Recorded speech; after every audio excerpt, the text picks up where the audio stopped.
dia eu ouvi falar da história de um homem, nadador profissional, acostumado a saltar grandes alturas de trampolins. Durante grande parte de sua vida ele foi professor de natação. Ele também nadava grandes distâncias, mar adentro. Sempre foi um nadador profissional e muito bom. Mas ele tinha um hábito ou um costume que sempre que ele ia saltar de um trampolim muito alto, ou se jogar em um rio ou mesmo no mar, ele primeiro molhava as pontas dos seus pés. Ele não subia lá no alto do trampolim para saltar sem antes descer até a piscina e molhar a ponta de seus pés. E isso intrigava os outros nadadores, tão bons quanto ele. Por que desse ritual molhar a ponta dos pés, se você pode subir lá em cima e saltar normalmente, como todos fazem? Então ele contou uma história para o seu amigo que perguntou sobre isso. Ele disse: certa noite eu estava no clube e eu perdi completamente o sono, então resolvi nadar durante a noite. Saí da minha cama e subi no trampolim mais alto, de 15 metros. Não acendi as luzes do clube, porque o teto é todo de vidro e a lua estava brilhante, muito cheia, e a claridade transpassava pelo teto de vidro até a piscina. Por isso eu entendi que não precisava acender a luz, porque eu queria nadar daquela forma mesmo. Abri então meus braços e me preparei para o salto. Quando eu abri os braços, a claridade da lua refletia a minha imagem, a minha sombra, na parede da frente. E eu olhei para aquela imagem e parecia uma cruz. A minha imagem, refletida na parede da frente, me lembrou uma cruz. E eu nunca fui um homem cristão, diz ele ao amigo. Mas ao ver aquela imagem minha refletida à frente, lembrei da cruz.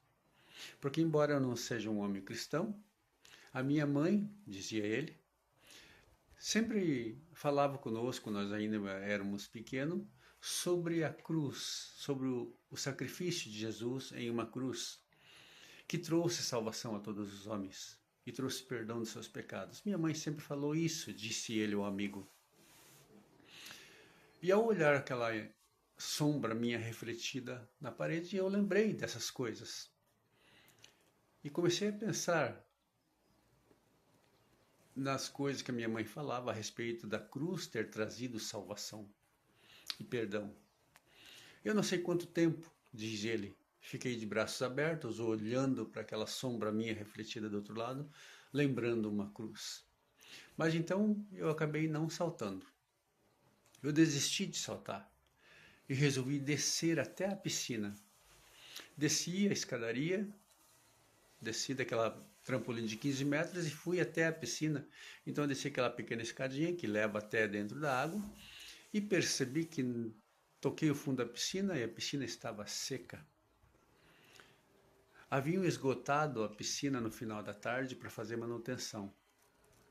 Eu não tinha percebido porque eu não acendia a luz, eu estava apenas na claridade da lua, diz ele ao amigo. Se eu estivesse saltado daquele trampolim de 15 metros, seria o meu último salto. Mas quando eu olhei, me preparei para pular, para saltar, abri meus braços e a minha imagem, a minha sombra refletiu a cruz na outra parede, e eu lembrei da cruz de Cristo e acabei que não saltei. A cruz de Cristo que a minha mãe falava que trouxe salvação a todos os homens. Naquele momento, o símbolo da cruz, refletida pela minha própria imagem, me trouxe salvação novamente, porque seu salto era um salto para a morte, diz o meu amigo. Por essa razão eu peguei o costume de sempre, antes de qualquer salto, molhar os pés na água, para me certificar de que a água está realmente ali. Essa história, ela não é fictícia não, ela é uma história real e verdadeira, e que traz bastante ensinamentos para nós. Quando nós olhamos para a cruz, o que nós realmente vemos nela?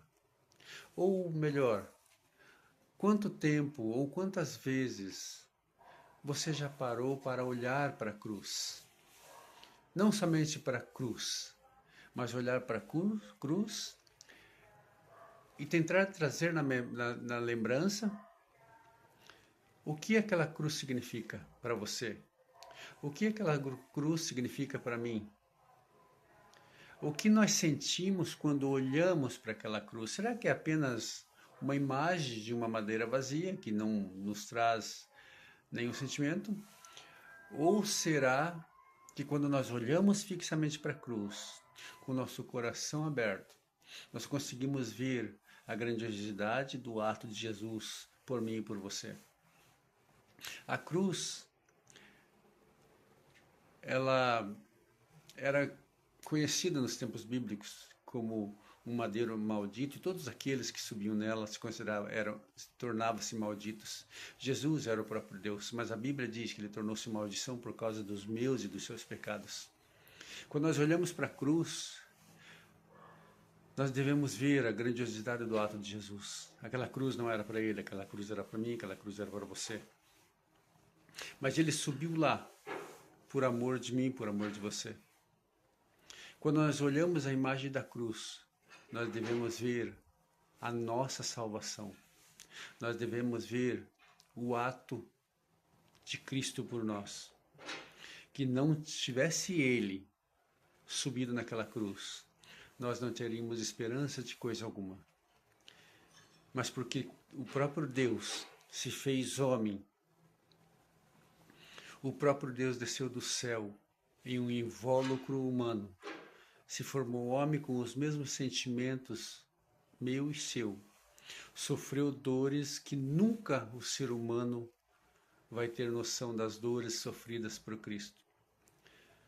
Com o corpo dilacerado, com coroa de espinho na cabeça, mãos e pés pregados, uma lança transpassando, sendo cuspido e humilhado. Tudo isso quem deveria passar era eu e era você. Mas Cristo tomou o nosso lugar para que nós hoje pudéssemos estar aqui gratos a Ele. Mas não somente gratos de falar. A gratidão maior vem do nosso coração.